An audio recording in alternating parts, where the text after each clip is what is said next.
So Ben, I'm interested. What appealed to you about this project, and I'm interested also in knowing how you got involved.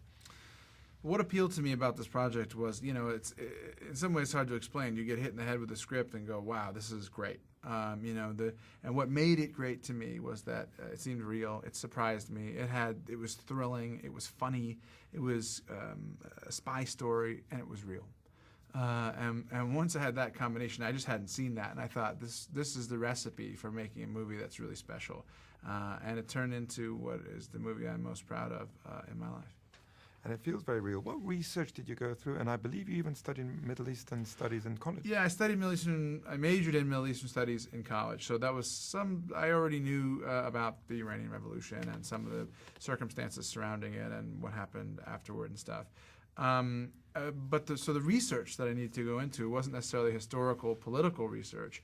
It was personal research. It was the people who were involved with the story, talking to Tony Mendez, the principal character, about being in the CIA and what that was like for him and what his everyday life was like and what it was like when he went over there pretending to be working on a movie and talking to the people who were hostages there then. I mean, the great advantage of doing a true story is that oftentimes, if it's relatively recent, the people are still around.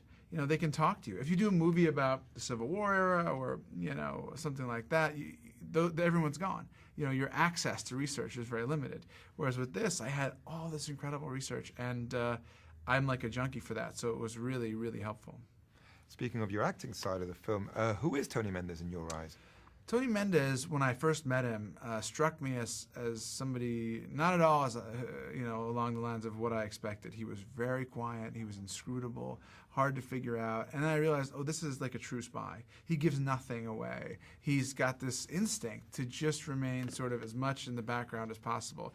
And whereas usually movie protagonists are out in front and always wanting to be the hero and save the girl, he was staying back, trying to be unnoticed. And I thought that's a brilliant idea for playing the protagonist in a movie, to flip the convention on its head and play a guy who's not a man of few words, like sort of movie tough guy, but a man who's legitimately a few words because he wants to go unnoticed largely. And then it's really fascinating when he has to try to convince people to do something they don't want to do.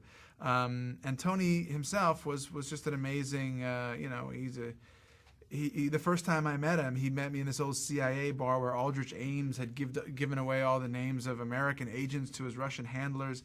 This is a guy who did this for real. And that kept striking me every time I talked to him. So as an actor, fascinating role to play then, right? It was fascinating. It was fascinating to play Tony. It was fascinating to be immersed in this world, to try to finesse the period stuff. And to try to take this incredibly sort of unrealistic situation in the sense that no one would believe it if you told them, and make it real as an actor and as a director.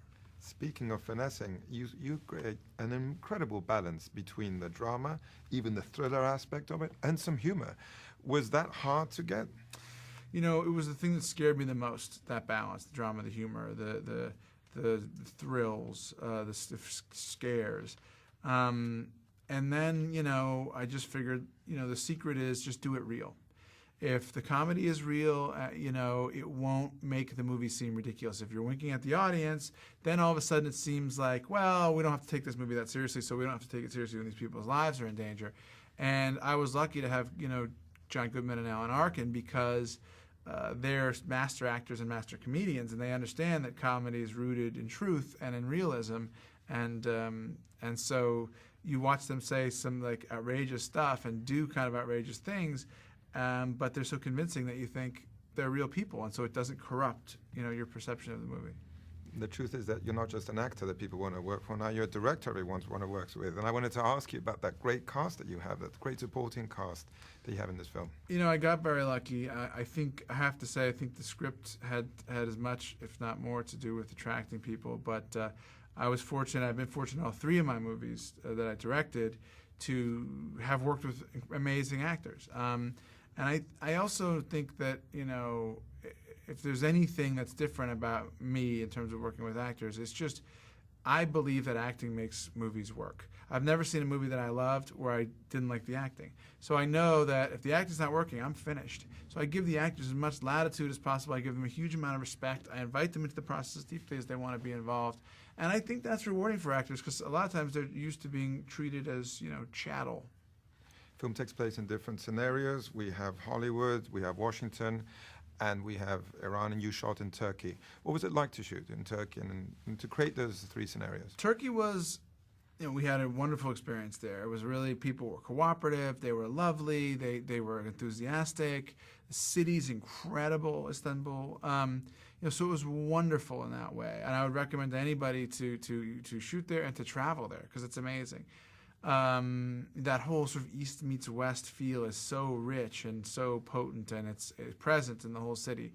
We weren't able to get as many Farsi-speaking Iranians as I had hoped, because many of them, I was told, were afraid that if they were in the movie that there'd be reprisals against their family back in Iran, which was just a reminder of this kind of dark and Stalinist government that's still present there, But in terms of shooting in Turkey and trying to create Tehran, the big thing we needed was extras, thousands and thousands of extras, and protest and yelling and chanting and doing it in Farsi, which of course is not their native language. So that was a challenge, but the people of Turkey were really up to it and made the movie work. Seeing the film, one thinks, wow, real-life events can be more extraordinary than the wildest fiction you can imagine. I know, it's true. You do think the old truth is stranger than fiction has never been more applicable than this movie, I don't think. At least it ties for first, because who would ever imagine that this would be the tack that would be taken by the CIA, that it would be successful? I also felt the film, without giving you a specific message, I felt hopeful when I left the theater. It has that feeling of hope. Yeah, to me, it's a movie about, in a way, it's about peace, and it's a way, it's hopefully, it has some of the humanism that was, that inspired, like filmmakers like Renoir inspired in me, our connectedness as people, and that we use storytelling in a way as to kind of unites us globally. So those are nice themes. They were in the screenplay, and I think they're present in the movie. Would you say that acting has helped you direct? And I'm also interested in how directing has helped you grow as an actor. I would say directing has more helped me act than acting has helped me direct. I mean, directing, it gives you a bird's eye view on everything that's happening, and you get to look behind the curtains, from the auditioning process through prep, through shooting and post-production, where you start to look at, well, what really ends up being used in the movie? What's helpful? What kind of things work and what don't? So I would say, if possible, if you're an actor, try directing a movie and just see what that's like. Also, I felt like they don't really make movies like this anymore, and films like, I don't know, All the President's Men came into my mind. Yeah, All the President's Men was a big influence, on particularly the CIA stuff, and Sidney Lumet and Pakula and Cassavetes, and so many of the great '70s filmmakers were influential on me, because I wanted to make the movie feel like a '70s movie, in the hopes that would help the audience subconsciously believe that they were watching something that actually took place in the '70s.